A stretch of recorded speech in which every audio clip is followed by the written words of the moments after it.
mbanirizaako yonna gye musizira okubeera nga temugoberera Fahad Bridge kwe muli.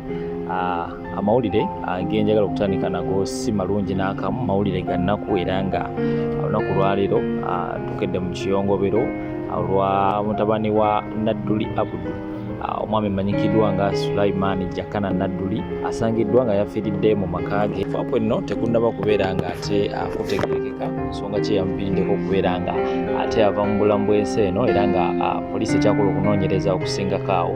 Naye kukuzaako emabega katini nnyo nga bwe kutegeezeza omwami Jakana Nadduli azaalibwa omwami amanyikiddwa nga Abudu Nadduli era nga ono y'omu ku bazirwanako mu kibiina kya NRM wali saidi wali Eruwero, era nga Jakana ono yeesimbawoko mu mwaka gwa 2016 yeesimbawoko ku positioni eya Youth MP era nga yagira ku kaada eya NRM, wabula ebyembi teyasobola kubeera nga te ayitamu, naye ate 2026 yakomawo era ne yeesimbawo ku kifo ekirala ekya Nakaseke MP era nga omulundi guno yagira ku kaadi eya Independent oba yajja nga ye nga talina kibiina. Mu kalulu kano yali avuganya ne munna kibiina kya NUP amanyikiddwa nga Alan Mayanja era nga Alan Mayanja still yali MP wa Nakaseke Central.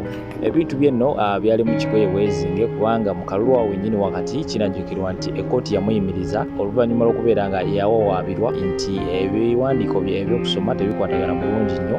Empapula ze ez'okusoma kwe yasomera zaali ziraga nti kuliko amannya 2 Jakana Nadduli wabula ate ku ndagamuntu ye ate nga kuliko amannya 3 Jakana Nadduli Sulaiman. Wabula oluvannyuma ennyo kkooti yavaayo netegeeza nti ekintu kino kiri mu mateeka kubanga yavaayo n'akola okusaba kwe nga tanaba kubeera nga yeesimbawo, so baamukkiriza n'abeera nga yeesimbawo. Mu kalulu luno tekatambulira bulungi era nga yafunayo olusambu bokka era munannu Alan Mayanja n'abeera nga ate yeddizaayira ekifo ekya Nakaseke MP. Omwezi oguwedde ogwa Septemba Jakana yakwatibwa era nga omusango gwali gumuvunaanibwa kubeera nga ate akumamu abantu omuliro wamu n'okubeera nga ayogera ebigambo ebyawukanya mu mawanga oba ebyawula mu mawanga, era nga ennaku z'omwezi 21 Septemba yasobola okubeera nga ateebwa ku kakalu ka kkooti ku $5,000,000 era n'ateebwa n'adda ewaka. Ebyo nno n'ebisingako awo ogera kubeera nga ate obiraba mu butambi awo,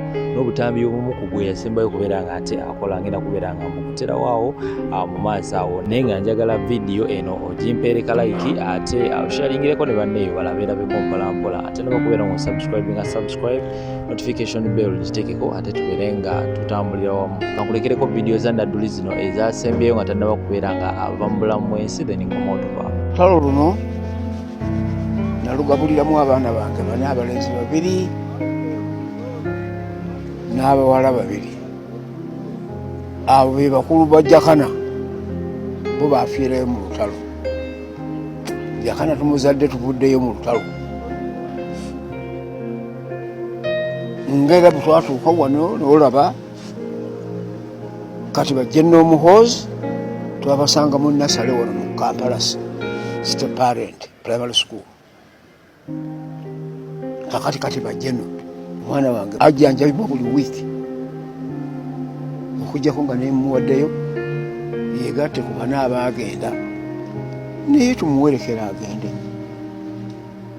Kale eyo yapiiru yange yakagwa kwa kisidenti bamulongoosa ebyenda kimu kyali kikutuse nekimala emyezi nekiruka kirikikala ne bakizaayo baakaddawo okutungawo wano ebigere biri wansi, seminti yalya ngeri gyebabatumira ku biribiri, seminti yalya ebigere ebisigala magumba ne basala ku magulu ku bisambi ne babika ebigere. Olaba omuntu oyo omwana yagwa ka accident.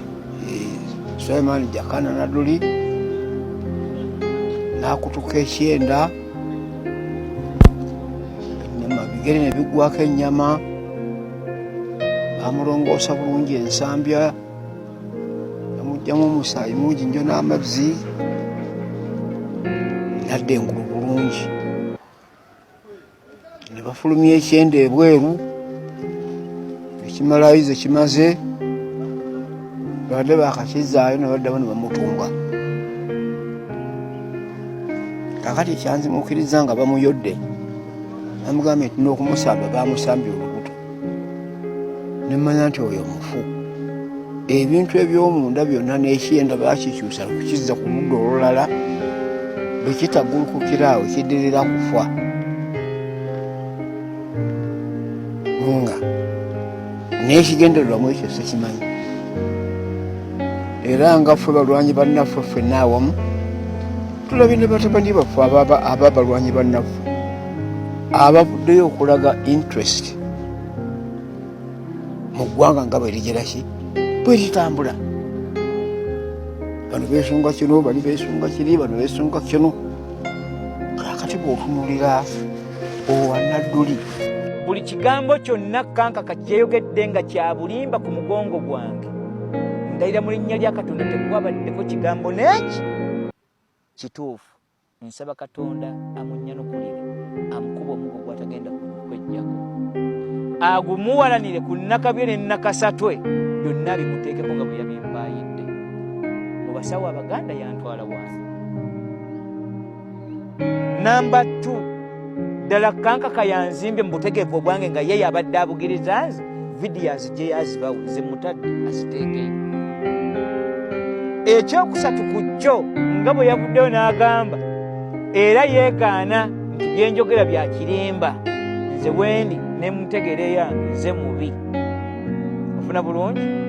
Nsaba Katonda akyuse enkola eyo bwe yakola Falawo bw'abankyusizza embeera yemu agituuse ku kankaka Peter. Likewise bwe mba nze mulimba nsaba Katonda ajjulewuuza kidde eri nze, naye nsaba Katonda kankaka Peter mutabani wa Ssenkungu, nsaba Katonda akunsasulira kunnamulira. Yo mukugu nnyo mu kuwaayiriza kankaka ebyo namusudde. Bannange ekyo kyondayira essente nzimusonyiye, thumma wallahi billahi tallahi nsaba Allah asasule kankaka kye yasasula mu Falaawo. Njagala amuzikiriza oluzikiriza olusinga ne kuva Falaawo. Buli kigambo kyonna kye yantemeredde mu kamera akimuddiza. Kintu ekikyasinza okuba ekibi ogambe bijja bintwe bibiri kwekakasa mu bujulizi bwonna nti kankaka ekigambo kimulemye okuvaamu okwatula nti Biiru ne batte alimba. Namba 2 kwekkeera enkya n'avaamu n'antemera ebigambo naye yambega ate n'atakoona ku kya ssente. Zimubuuziddwa essente n'agamba yali asasula mu mabanja g'abasawo Baganda yali antwala era ne mukalu bwa abasawo Baganda era n'abagamba bwe nagwa Kabenje kyogera nti saafa. Kati mbuuza abasawo Baganda tebabaziika? Va mu kuseka. Saagala mu bino kusaagiramu. Abasawo Abaganda tebafa.